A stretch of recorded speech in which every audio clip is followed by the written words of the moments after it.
Hi, how's it going? I'm Marlene. Thanks for wandering by. So, we've done it. We're here at the very final of the final countdowns. I think this is the last one for me. And it's the one I think that's most anticipated that everybody's been waiting for, right? And it is my top 10 tarot decks of 2024. I don't know how long this is going to be, I'm going to try to keep it quick. But I'm long-winded, so whatever. I've got my coffee, it's the early morning, and we're gonna go through my top 10 tarot decks of 2024. Now, the caveat here is that for me, my top decks are not necessarily released in 2024. I think I forgot to mention that when I did my Oracle decks of 2024. But these are the decks that they kind of like squish in a bunch of different like things. Like I could have made separate videos about like my top surprising decks or my top most used decks, but or my standouts. And these are kind of like those three things kind of squished together. So these are like the decks that stood out the most, my most used decks and decks. I mean, in here, some of them really did surprise me. So I think that if you've been with me throughout the year, you won't be surprised by a lot of these. But you might be, I don't know, who knows? Some of them did actually surprise me. And another thing I did, like I did with the Oracle decks, is I also ranked these, which is weird for me to do. And it's like, it's like at this point, it's just my own ranking and it's maybe arbitrary, but whatever. It's what ended up happening. I just ended up being able to rank them. Um, and I think that was a lot of to do with it being like the most their use, how often I use them. And I know you're like waiting, like just get to it, Marlene, but I think like this year I felt like fairly intentional about the decks that I was choosing, and I feel like I spent like quality time. The I think in 20 the last couple years I was just kind of like getting new things in a lot, and so I was just like kind of like cycling through decks and things like that before, whereas this year I think I got to spend some more quality time and intentional time with with some decks, and I feel like I feel like like I connected with them in a bit of a different way. Not that there was anything wrong with what I was doing before, because just like many of us, you discover something new and then you like, accumulate the stuff around it and it's exciting and you want to try it and do new and different things. And that's, what I was doing, but I've slowed down and I'm definitely that is continuing. That'll continue into 2025, like a slowdown. And I think also because I'm probably not going to make a separate goals video, but I think the reason why I'm not going to make a tarot goals video for 2025 is because I'm not going to set like very specific goals. I'm going to do whatever I want when I want. I think I'm going to continue to follow my whims and to follow the mood. And I do have like some, practices that like I've been doing and I've added like one, and I might add more things on when as I go in 2025, but I'm not setting out for with any like specific goals in mind. Like I need to not do that. I think I don't know if that I mean, I don't know if that bit me in the butt in 2024. If you want to see my top fails and top wins video, that's where I talk more about that. But I think I just want to go with the flow, like not make a plan and do, do follow, follow what I want to do each month, and not rely on structure very much either. I think I've been working in like very structured practices by others and my own design as well. And I think I'm gonna try to be more free flowing and loose in 2025. But whatever, it's whatever happens, happens. So we shall see. But anyway, that's just like, me going on because I'm not gonna be making a goals video for 2025. So that was like my little teeny tiny goal. Um, bit. So let's get into my top 10 tarot decks of 2024. Number 10, da, da, da, da, is the Ferenc Pinter Tarot. Now, this is a deck that surprised me as well. There's a couple that are like that on this list. The Ferenc Pinter Tarot, as you can see, it's a Los Scarabeo deck. This is the deck that has that Los Scarabeo card that you see in every other Los Scarabeo deck with the strength. So the Ferenc Pinter Tarot. So Ferenc Pinter, God, now I'm not going to remember any of my research about him, but I want to say 20s. He was a illustrator for ads. That was what he was famous for or well known for. And he did create, oh, let's do it like this so it's not too glossy. He was commissioned to do the majors in this deck. Oh, here, let me show you the backs.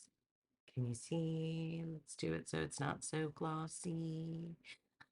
I don't love the backs, but I do love, Carpe Diem. But, I don't know if I want that on the back of every single tarot deck. Oh my God, look at the star card. I love this. I mean, it's a little bit, But anyway, I still love it. I don't do like, should I do nudity warnings anymore? Like, I don't think so.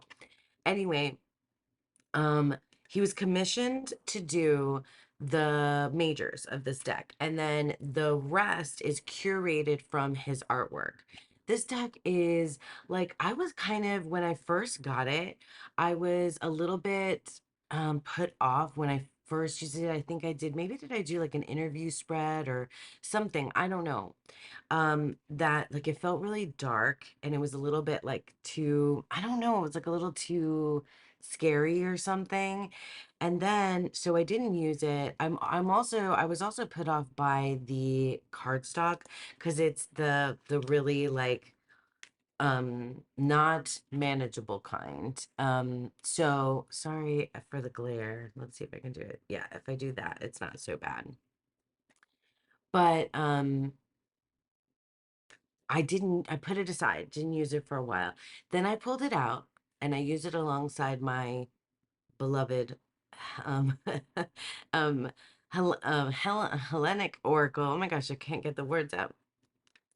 And they were like a stunning pair together. And this is just, I don't know, like this deck is really special. There's just something about it for me that's like visceral. I love this artwork. I really do. I don't know. Maybe it's me. Maybe it's just like dark and moody. Um, but also like really, really beautiful. Look at the sun card. Oh, that's, yeah, totally Helios vibes or Apollo. Take your pick. There's the famous strength card that everybody probably pulls out of their decks, their low scare bear decks, maybe uses it as a bookmark. I do. Anyway, Ferenc Pinter, gosh, that's such a good one. That's the eight. Look at that. That's the eight of discs, eight of pentacles. So good. So yeah, and I used it a lot with the Hellenic Oracle. I did use it on its own as well. I just really got like weighty, like deep, good, just like good, like succulent, like scrumptious um readings from the Fair Pinter Tarot. So it was absolutely one of my like most surprising decks. Definitely not one of my most used this year, but one of the most surprising decks, the Fair Pinter Tarot. That's a cool box. I love the box design, but I don't love the cardstock of the decks that come in this box. Okay, so number 9 on my top 10 tarot of 2024, I can't do drum roll, is the Dulac Tarot. The Edmund Dulac Tarot, another one. Look, You guys, I used to think, I mean, I said a lot of things when I first came to tarot. I said I wouldn't like collage decks. I used to say no oracle. What is that? Like, I was like, tarot is the only thing. What is this thing? What are these things about oracle decks? No. Come to, fast forward to now, like oracle decks are like so integral in my practice. I also said I didn't want to get decks that were curated art, right? And now some of those decks are my favorite, and like most used and like really good. So Edmund Dulac, I remember I purchased Dulac, Rackham, and John Bauer, all at the same time because they all gave me the same sort of vibes of, the like kind of like Christmassy, wintry, later in the year type vibes. And because of the like kind of storybook element to it, because they're all illustrators of like children's books, and so that's why they all kind of felt like the same sort of thing. Let's see, where can I do it? If I put it closer to me, does that help? Um, but anyway, so I bought them all at the same time and I used the other two. And then this one just was like sitting on the shelf and sitting on the shelf. And then I paired this with the Emily Dickinson Oracle. So from the Divining Poets. If I put it in front of my face, is that better? Anyway, this deck, I swear, is so meaty. Like, and it's so surprising. It's like I mean, they're curated art, right? So these are selections of Edmund Dulac's artwork from different, illustrations. A lot of them I think come from the Thousand and One Arabian Nights. Um, and other stories. Let's see if I do it like that. I'm sorry. I wanted to do this face forward, so that's why you're getting the like not, fantastic showing of the cards. And you're getting my Christmassy nail polish. Anyway, I keep interrupting myself. I'm so not focused today. I'm overstimulated. Anyway, so we what was I saying? What the heck was I saying? I was talking about the illustrations and coming from different works of his, and how I didn't think that that was going to be for me, and how I used those other decks before. I don't know, they seemed lighter, they seemed, Anyway, I put this alongside the Emily Dickinson Oracle. I can't tell you the magic that came out of that. It was so perfect. And I really like the little white book in the for this deck specifically, because I don't know, it's like it made me think in a different way about the particular card, and it was just cool. I mean, they like obviously were like this card. This is the one I talked about before. This is the Eight of Discs, and then the little white book talks about like the crowd and the background and how these two are like focused in on this one work of art.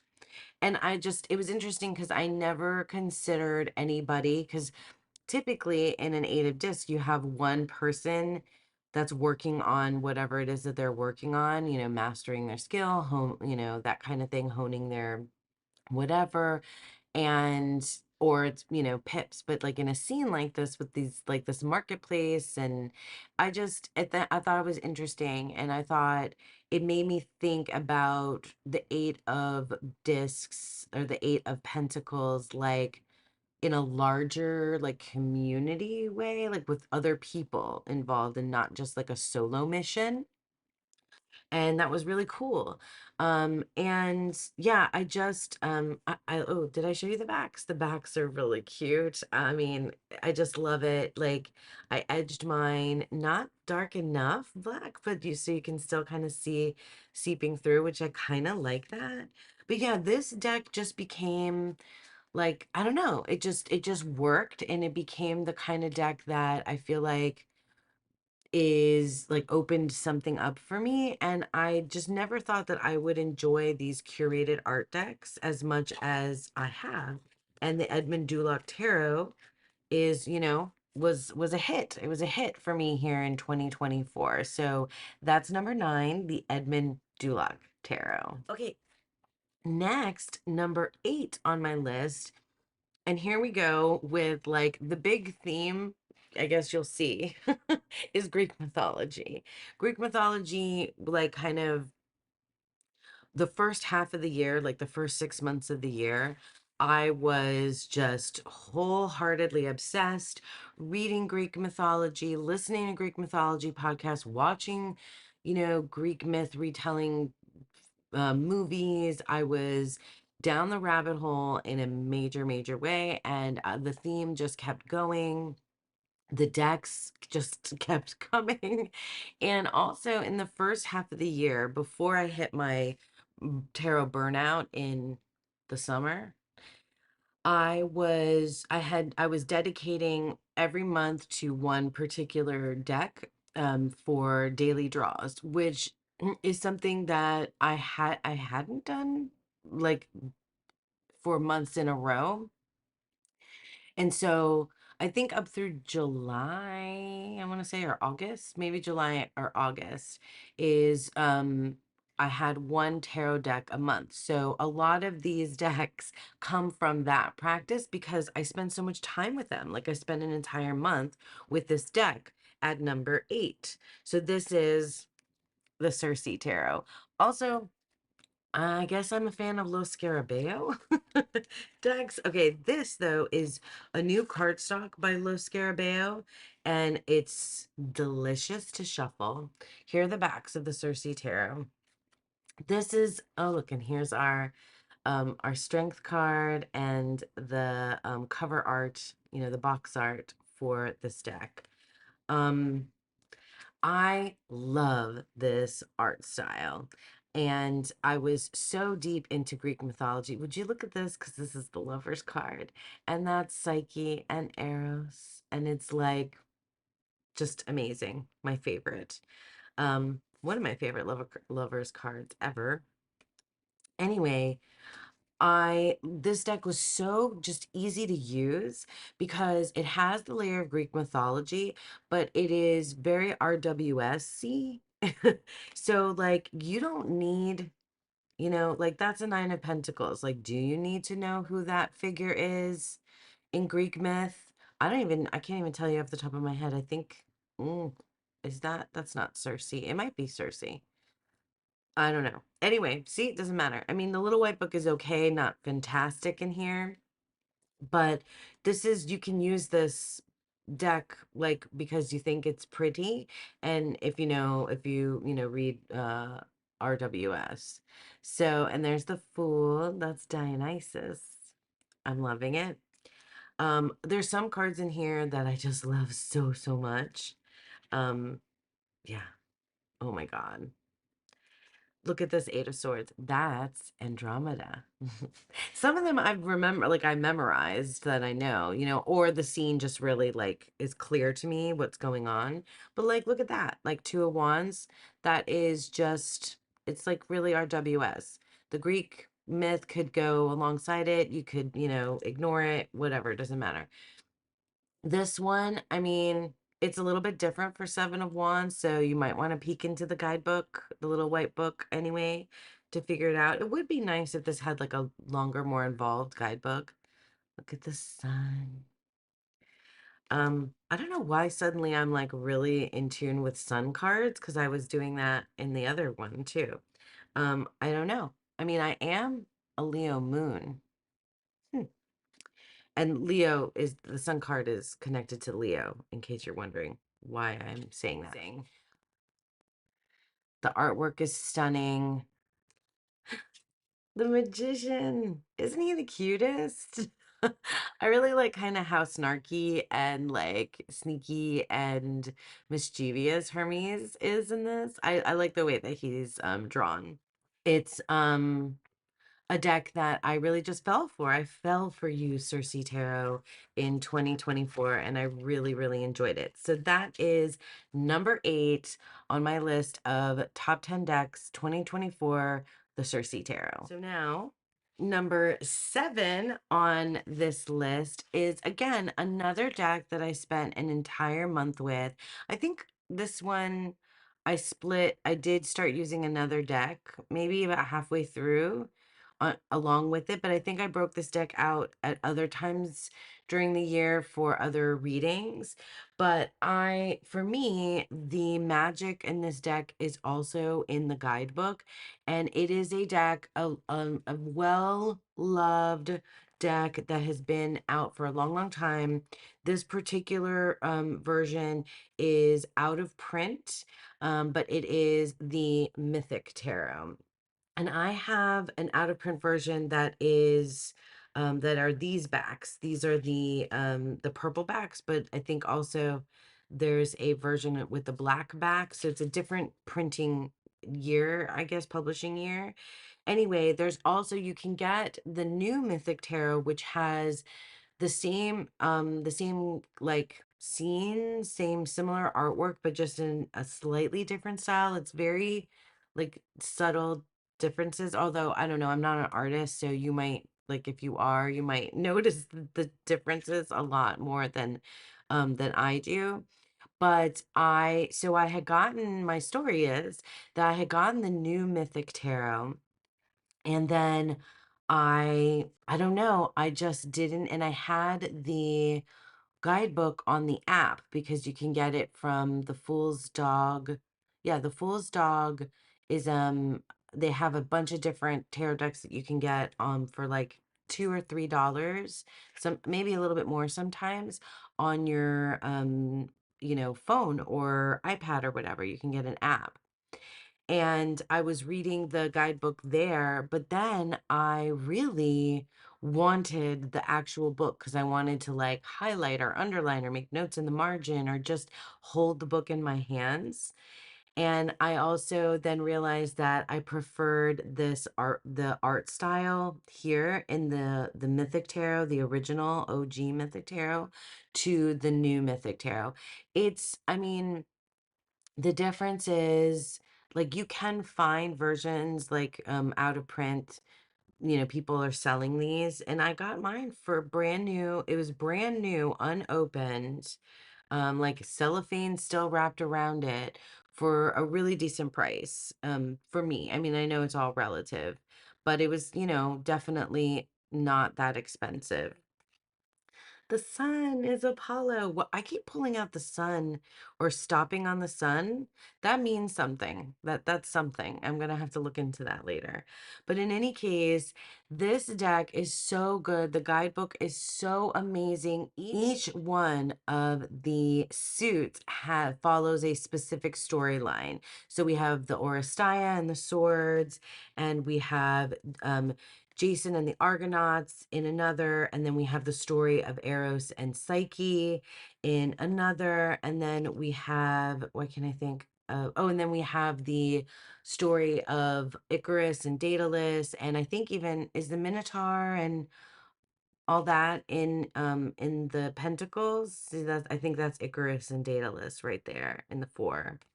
And then, the majors. I mean, it's just like, it's so good. I love to read more in depth about the myth. I love how it aligns with the tarot. I really enjoyed using this deck. I definitely enjoyed the Mythic Tarot, which comes in at number 7 on my list of top decks for 2024, the Mythic Tarot. All right, and so moving on, at number 6 on my list is another one of these decks that I spent like a month with. And this one was special because I purchased this deck for myself for my birthday this year. And I got it before my birthday, and I planned to use it for the month of May. That's when my birthday is. And the whole experience of this creator, this is an indie deck. I think everything so far, yeah, everything up till now has been a mass market deck, with one of them being out of print. But now this is an indie deck, and yeah, everything about it was so special. The packaging, the like accessories that came with it, and I did my own sort of practice around like my birthday. So like I turned I turned 45 this year in 2024. So I don't know, it just felt like what was necessary. And the deck is the Red Threads Tarot by Linda Hill. And I also have a couple of the Oracle decks, the Goddess decks of hers. I haven't used those yet. I thought I would alongside this one, but I haven't. And the Red Threads Tarot is the story of Ariadne and Dionysus. There's more to it than that, though, I think. And there's also some, like a bit of, I think, just Linda's kind of walking through and working through that myth. And I don't know, for me though, it kind of like expanded into some work and ideas and about Dionysus, which are not fully formed yet for me, kind of like semi-formed. There's stuff happening there is all I can say. Oh yeah, this has the little bag with the tea inside. Oh my gosh. And then it has yeah, the Dittany of Crete that it came with. And then it has the Way It is a poem by William Stafford that is included. So I keep this stuff inside the box.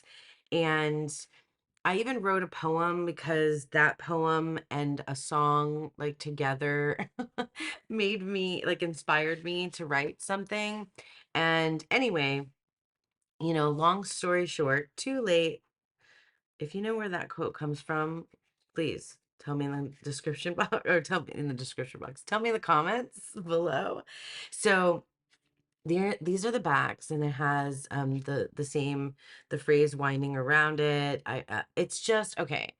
The artwork, I feel like this artwork might not be for everybody, but the color scheme in this particular deck, oh my God, you guys, I pulled the sun first.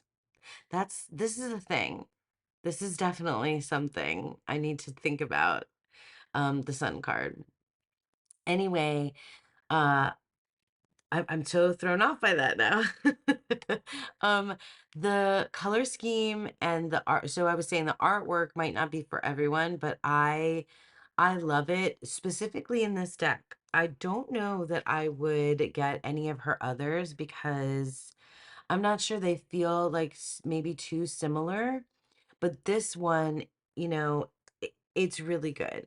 And I did read her guidebook, and I enjoyed like certain things about the guidebook. Like I loved the titles and like the quotes and things. The write-ups, not as much. I mean, I might revisit it and feel completely different about that. But um, this time when I was working with it in May around my birthday, sort of like, I don't know, it's just this sort of like embracing of all things that are, I don't know, that are maybe seen as like taboo for someone my age, or like what I thought I would know by the time I got to be middle-aged like this. Spoiler alert, I don't, but at the same time, yes, I do. Yes, I do. um, oh, there's Dionysus. The court cards in this deck do something like completely of their own, and I appreciate that too. It's very, look at that. Oh my gosh, the Eight of Blades, and that's the Minotaur. Yeah.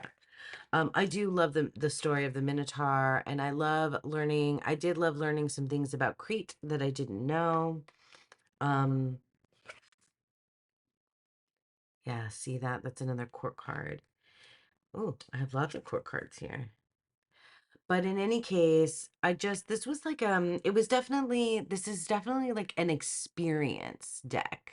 Do you know what I mean? The difference. So like the Circe Tarot, for example, is a pick it up and read it. Like if you want to have like an experience with this deck, you can. I mean, I think you can with any deck if you want to, like, it just depends on like how you come at it. But because like I made this deck be like a thing for my birthday and it answered that call, like the deck did it too. Everything about this deck was an experience. Like there was like a whole like it just felt very ritualistic and having the things in the box and the smell of it and the like, the way that I used it, it's just that's how it was, it was an experience deck, this is gonna be a long video. I can see that. Anyway, I should stop because it's just like I'll go on and on, but that's really what it was for me. It's very special. Maybe it might be like the deck that I like to use for birthday things, but I mean it might expand beyond that. It feels just like it sits in a very like special place in my heart. And I really, really loved this deck in 2024. So that is the Red Threads Tarot by Linda Hill. It's an Ariadne and Dionysus deck. Because next on the list is another indie deck by Chris, I think Chris Leach is his name, Welcome Tarot. And this is the Odyssian Tarot. And this was the first deck that I used in 2024. I spent January with the Odyssian Tarot. I was so gung ho, especially at the beginning of the year, to get into my Greek mythology. And this deck I got like right at the end of the year in 2023. These are the backs. Stunning. And I was just, yeah, super excited. And this is just a beautiful deck. Now, for whatever reason, I don't know why, because I have, like you saw, all those other, Greek mythology decks. I could probably do like a bigger, deeper dive on this if you guys are interested. But this deck is harder for me to separate the myth from the tarot. So, like, while the Circe tarot, I can let the tarot part of it lead. And then for whatever reason in the Mythic tarot, I think because the suits run a whole story, I I'm with the myth and also with the tarot, but I'm like really kind of like seeing the connection. Not it's not a wave. um, I'm seeing the connection between those two things in the Mythic tarot, and I am seeing the connection between those two things here in the Odysseian tarot. But this reads myth first, then tarot for me, whereas the others don't. Like the Circe tarot reads tarot first, myth maybe if I want to. The Mythic tarot definitely it combines the two. But this is, see, like that's Sisyphus, and it is also the 10 of flame or 10 of wands, but it's Sisyphus, and I see that and that leads. And then I think, about the 10 of wands as well. And I enjoy that. But this is, I don't know, it's something else. And I love the artwork.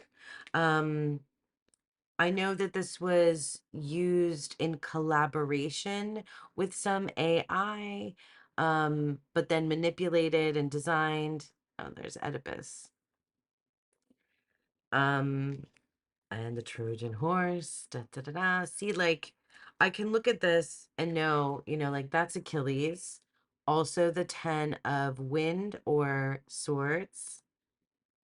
Beautiful. You guys, Apollo is the sun. I knew we were going to get to the sun card. Am I going to get to the sun card in every one of these decks? That'll be fun. But regardless, I love this deck and don't I also use this deck in combination with the Mary Magdalene Oracle and the Goddess of Love Tarot in some very special, like personal spiritual readings. Um, I don't know that this is like an everyday kind of deck for me, or that it's a deck that I would, I don't know, like use in a big reading. I have, I have done, I think I like to use it with other decks, you know? Oh my gosh. That's Medusa. Sorry, that's Medusa and Perseus. Okay, here's one of my favorite cards ever, and it's Orpheus. And Eurydice, the myth of Orpheus and Eurydice as the Eight of water, or the Eight of Cups. Like, beautiful. I think, yeah, for me, like the choices that were made for there's the there's the birth of Athena. Um, I think the choices that were made is what I loved the most. Number 5 is the Odyssian Tarot.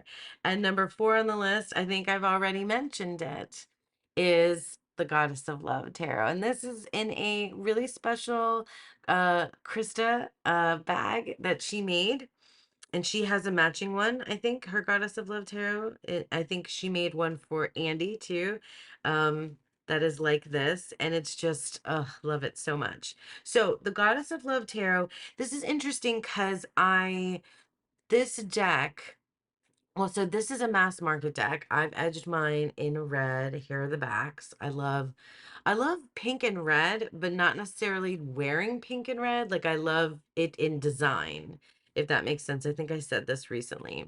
So the Goddess of Love Tarot, this had a huge, like, popularity. This was released in 2024. This came out in 2024.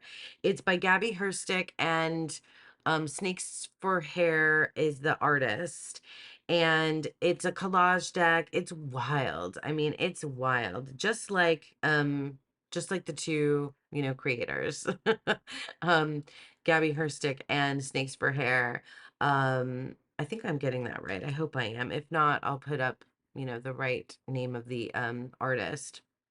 But in any case, this deck had like such a heyday this year in 2024, and rightly so, because it is a very affordable mass market deck that is beautiful.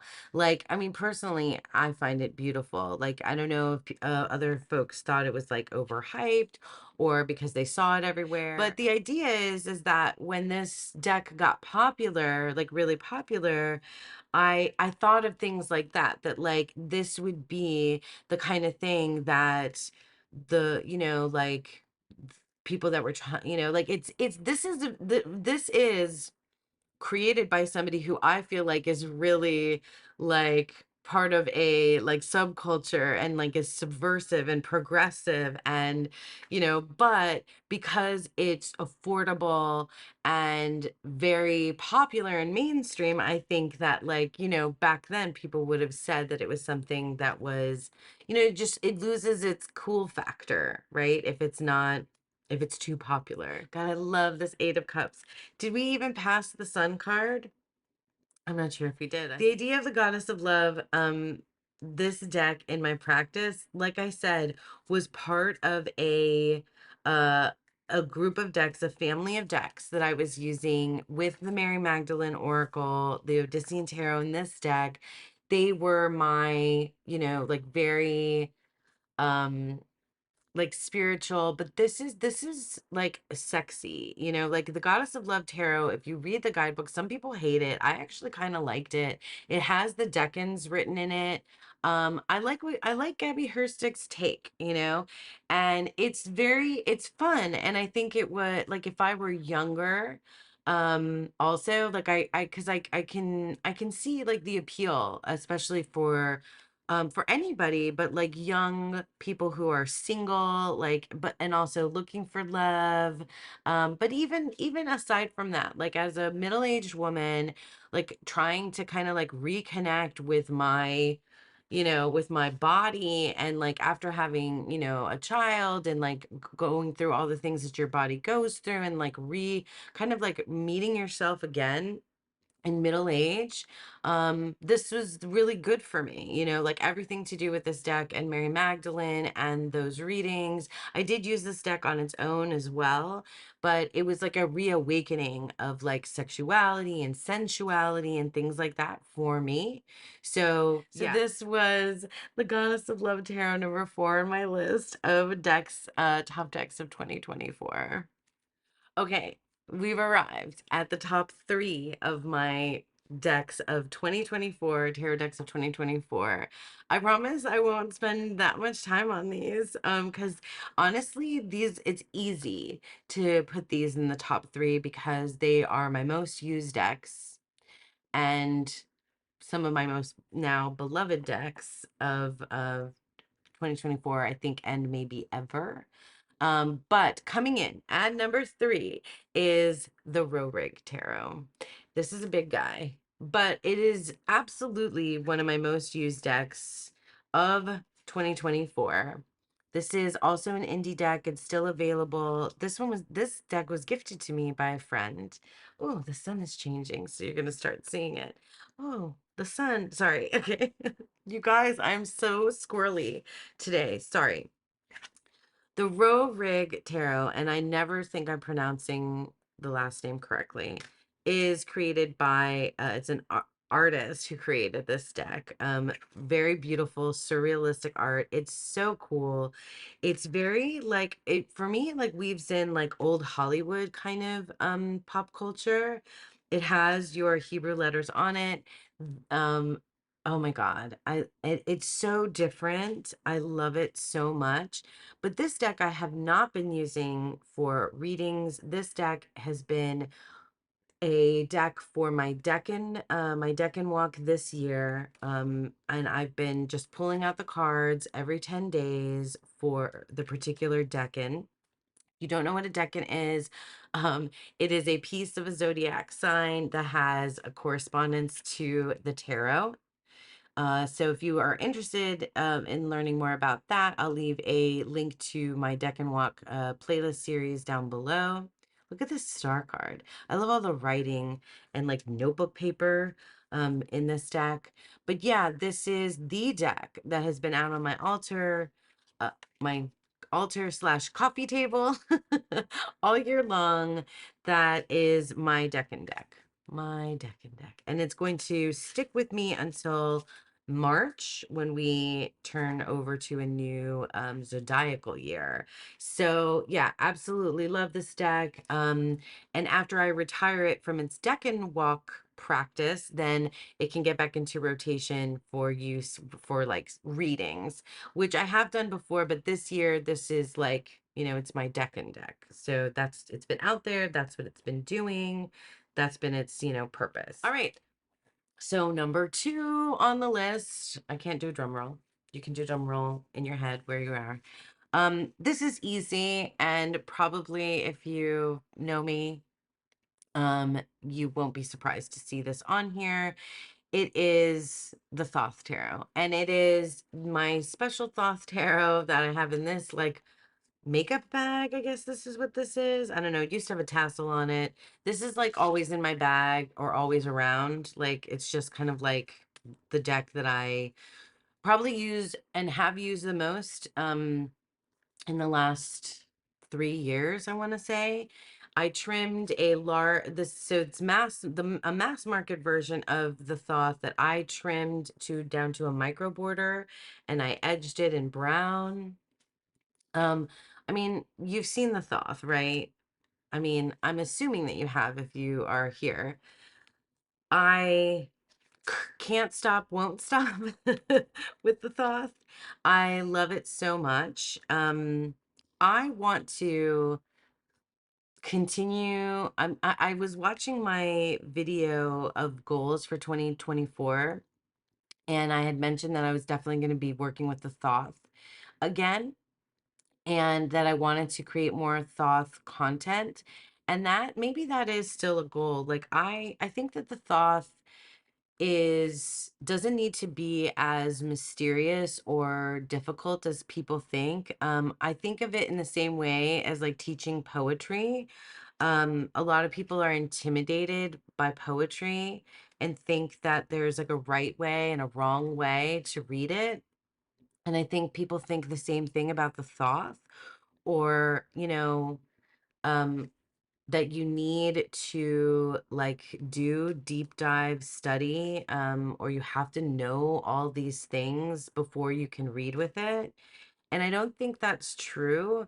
I think about both of those topics, and here I go again, sorry, about poetry and about Thoth, I think it's worthwhile, like for me, to learn all the stuff, like as with the Thoth, to like deep dive into the esoterics, and then decide after I've read all that stuff and learned all that stuff, what about it I like or don't like, and then use what I want and not use what I or and yeah, not use what I don't want. And I feel the same way about poetry. Like I think you can learn all the elements of poetry, right?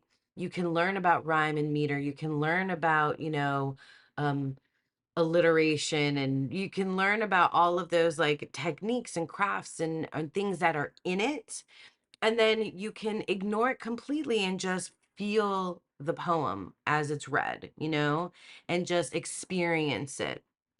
Um, yeah, I think the Thoth, like I was saying about the red threads, like the Thoth tarot can be an experience deck. Like it's a deck to have an experience with, which you can do with any single deck that you want to.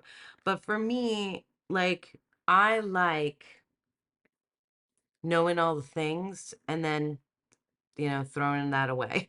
Like learning the rules and then breaking all of them. That's yeah, that's kind of like how that's kind of how I roll. But I definitely want to make more Thoth content because I think Thoth is for everyone.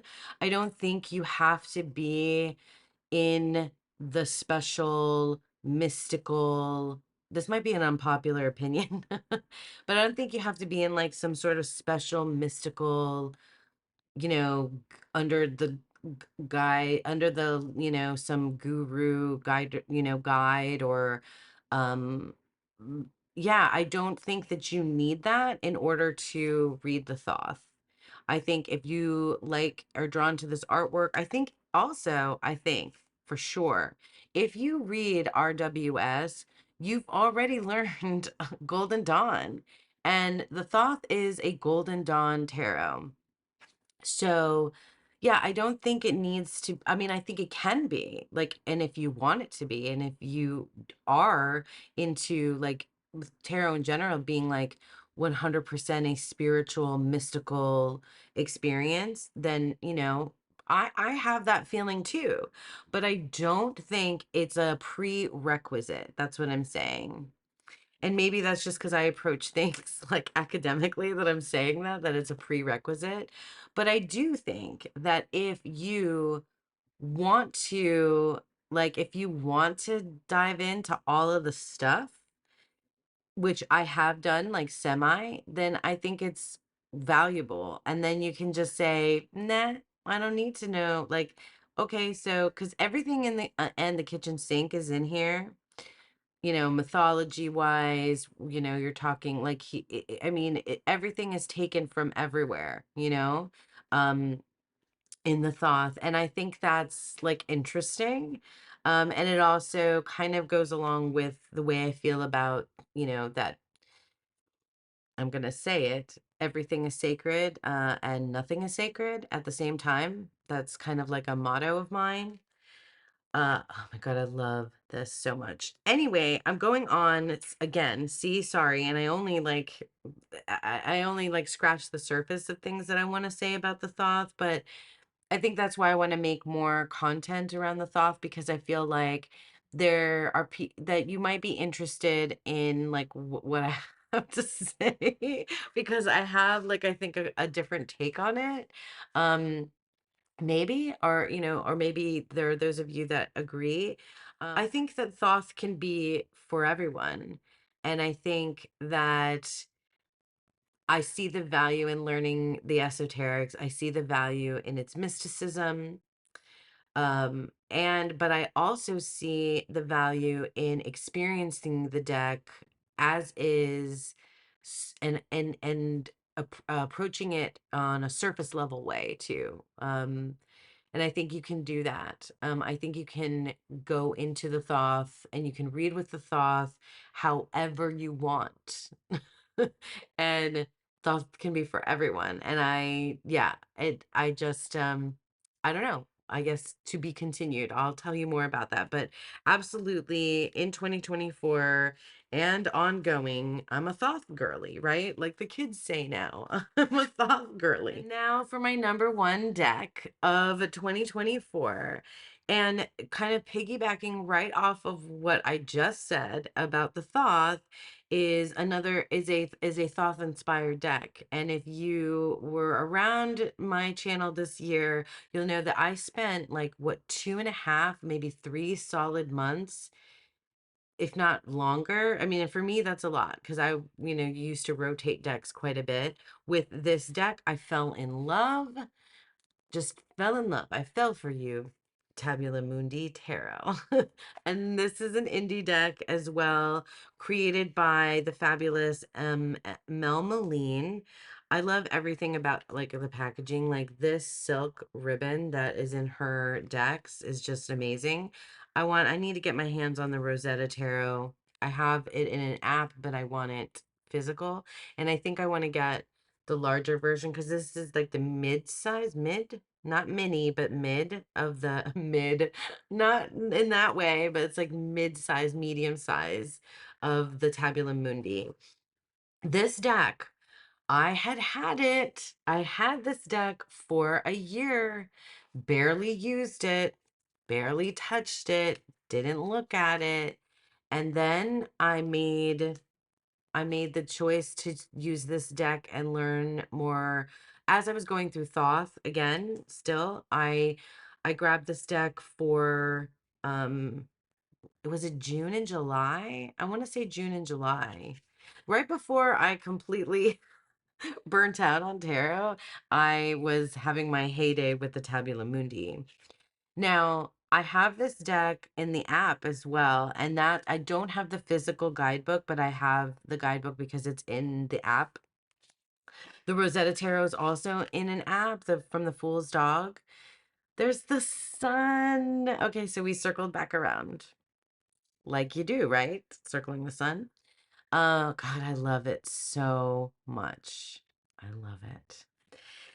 Um, I love this guidebook. This deck was really great for further exploring the decans, especially the court cards. I really got into learning about so like the Prince of Discs, Heir of Earth. So I really got into learning more about the light side and the shadow side of the court cards. Not all of them, because the princesses or pages don't factor into that. Of the queens, the knights, and the princes, because they have two decans in one zodiac sign and one decan in another zodiac sign. So it's interesting because you can pull, and Emma Moline talks about that in the guidebook, that those are the light and shadow of the particular court card, which is such an interesting way to look at the court cards. I loved it so much.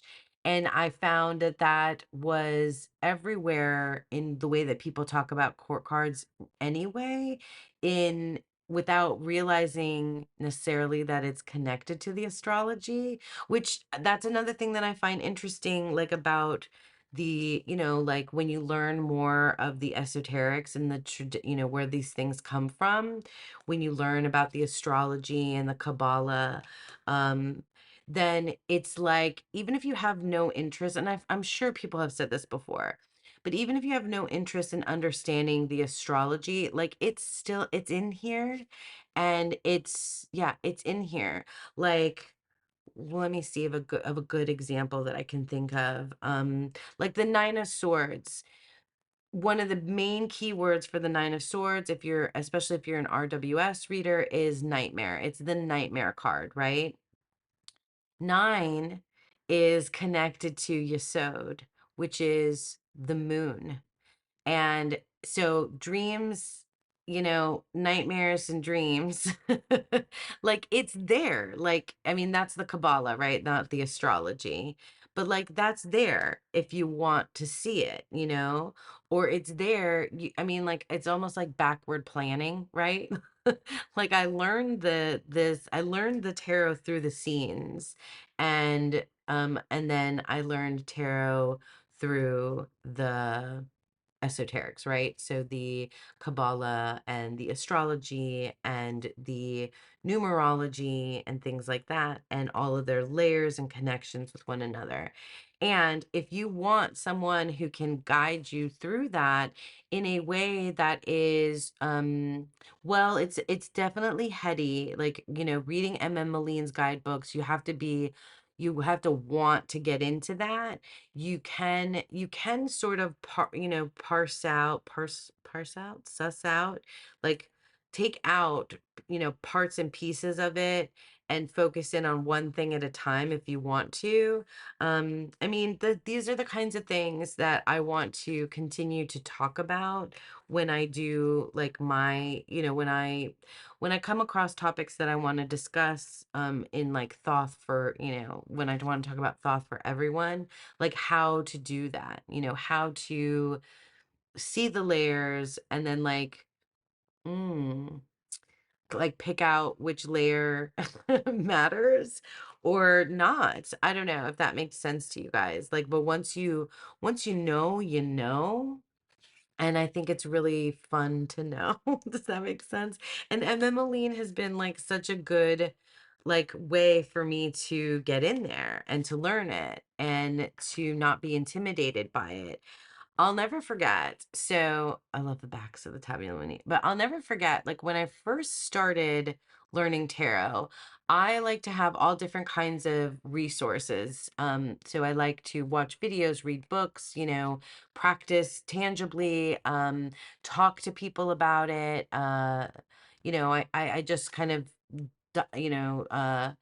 jumped in and did like a bunch of different things. And then I found the podcast, the MM Aline and T. Susan Chang, The Fortune's Wheelhouse. And I had not started really learning, the tarot. And I started listening to the first episode of The Fool. And I was like, whoa. I was like, whoa, I had no idea just how deep this rabbit hole goes, right? Matrix kind of vibe. Um, I did not know. And I was like, okay, pause. And I paused it at the time and I was like, I need to do some more preliminary work before I can get into this because it was just, it was washing over me, but it was just going completely over my head. And I was like, but I will get there and I want to know and I'm curious. Oh, there's my light coming through. The sun has risen and is coming through. So anyway, all that to say that like I paused that particular episode and then I returned to it. And then when I did return to it, I was ready. I was fully ready to like get in there because I had more of a foundation of understanding. And yeah, so Emma Moline and T. Susan Chang are like big, they're big on my list of like tarot teachers among many others, but they're really high up on my list. And the Tabula Mundi, again, and the guidebook, and, just in general, is like a really important deck to me now. Like I can read with it easily now. And I love it, but I also can really deep dive into it as well. Okay, that's it. I did it. I talked your ears off. But I hope you enjoyed that. That's my top 10 decks of 2024. Thank you so much for sticking with me through this video. If you made it to the end, thank you for being here. Thank you for being here with me this year. I hope you come back in 2025 and that we have more, we have more fun with tarot and learning and all the good stuff. Yeah, thank you guys so much for being here.